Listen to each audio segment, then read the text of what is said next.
The last thing Rachel Carter expected during a routine traffic stop was to encounter a veteran officer who would fabricate their entire encounter. As a former Marine Corps major, she had faced countless dangers on the battlefield, but this confrontation struck at the very foundation of her rights. Under the fading evening sky, she stood by her car, glancing at her phone for directions. It was supposed to be just another uneventful evening, until she became the focal point of a case that would shake the very core of the justice system. Officer Greg Stanton, his badge gleaming under the streetlights, approached with a heavy, self-assured stride. The harsh glare of his flashlight cut through the darkness, illuminating Rachel's face. Years of military service had honed her instincts, and everything about his stance signaled trouble. She had the skills to disarm him in seconds. Training had prepared her for worse encounters. But she knew this battle wasn't one to be fought with physical force. Without warning, Stanton grabbed her wrist and shoved her against the hood of his cruiser, spitting out accusations of defiance and assault. He had no idea who he had just tried to frame. What followed was more than just a legal battle. It became a moment of reckoning that exposed not only one officer's abuse of power, but also the deep flaws within the system that enabled it. Inside the grand courthouse, Rachel sat motionless, her military composure unshaken as Officer Stanton took the stand. His voice carried a forced authority as he recounted a version of events that twisted reality. She was aggressive, he declared, scanning the jury with calculated confidence. I tried to calm her down, but she reached for my weapon. Murmurs spread through the courtroom, but Rachel remained still, her expression unreadable. Her attorney, Daniel Hayes, leaned in with concern. Rachel, we need something stronger. His word carries weight in this room. A faint smile touched her lips. Truth has a way of surfacing, Daniel. Just wait. The prosecution painted her as a hostile civilian resisting law enforcement.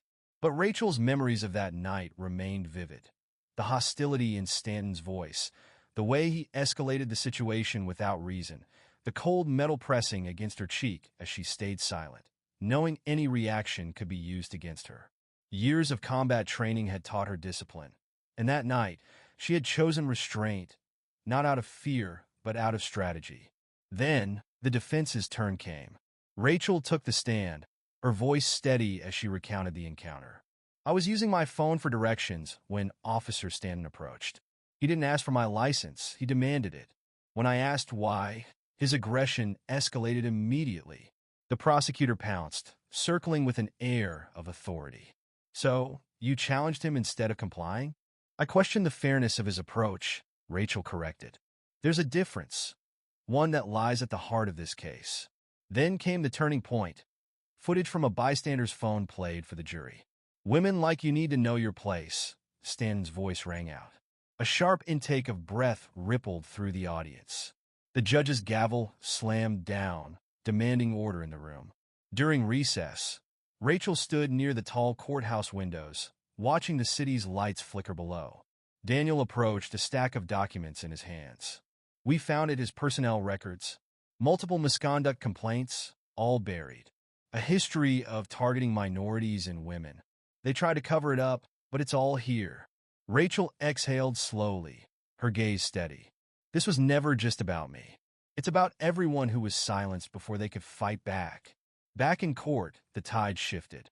Stanton's arrogance began to crack as his own department distanced itself from him. His colleagues, once backing him without question, now looked away as the weight of evidence stacked against him. And then, the moment that changed everything. Rachel stood, turning to the jury. I am Major Rachel Carter, retired from the United States Marine Corps, she stated, her voice unwavering. Silence fell. The jurors' expressions shifted, their initial skepticism replaced with quiet realization.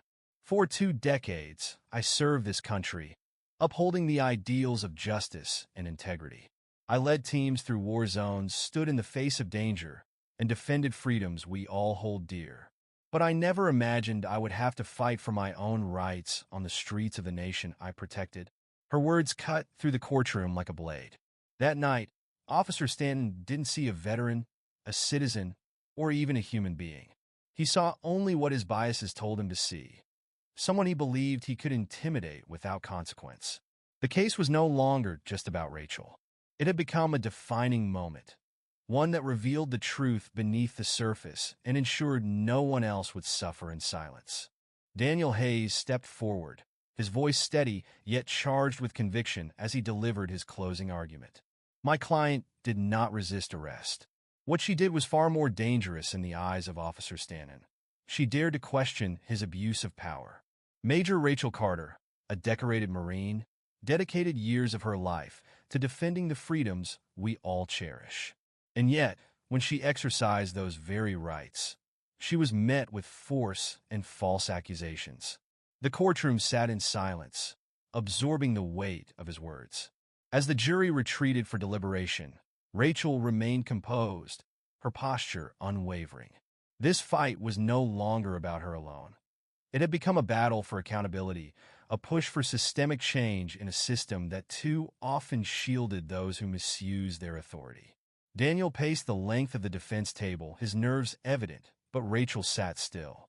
Her years of military service had conditioned her to face uncertainty with resilience. The jury returned sooner than expected. A hush settled over the room as the verdict was read. Not guilty on all charges. Relief washed over Rachel, though she barely let it show. The real victory wasn't just in her acquittal, it was in what followed. The jury, in an unprecedented move, formally recommended a full-scale review of Officer Stanton's conduct and the policies within his department. The judge, his face grim with the weight of the moment, ordered an immediate audit of Stanton's past cases, signaling a long-overdue reckoning.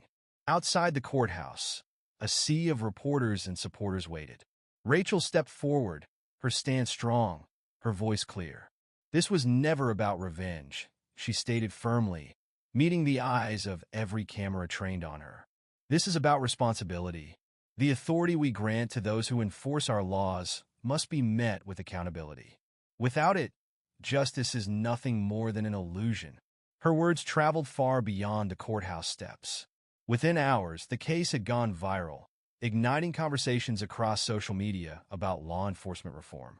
Rachel soon found herself at the forefront of a growing movement, her discipline and integrity lending credibility to the cause. Police departments nationwide began reassessing their training programs, implementing new accountability measures. In the months that followed, her case led to widespread internal investigations, revealing misconduct that had long been buried. Officer Stanton was dismissed from the force and now faced legal repercussions of his own. But for Rachel, the true victory wasn't in the downfall of one man. It was in the reforms his exposure had set into motion. She began speaking at law enforcement academies, using her experience to educate officers about ethical policing and the dangers of unchecked authority. With her unique perspective as both a veteran and a survivor of injustice, her voice carried weight in the national conversation.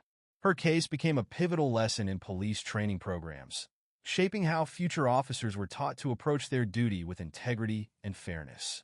Rachel's personal battle had evolved into something greater, a movement demanding systemic change. It proved that one person's courage, when combined with truth, had the power to awaken a nation's conscience. Months after the verdict, Rachel found herself standing on the courthouse steps once again, this time in solitude. The city buzzed around her, but she stood still, watching the sunset streak the sky in hues of gold and crimson. Her phone vibrated, a new message from a police academy requesting her to speak about ethical policing. She smiled, knowing her fight had sparked something far beyond herself.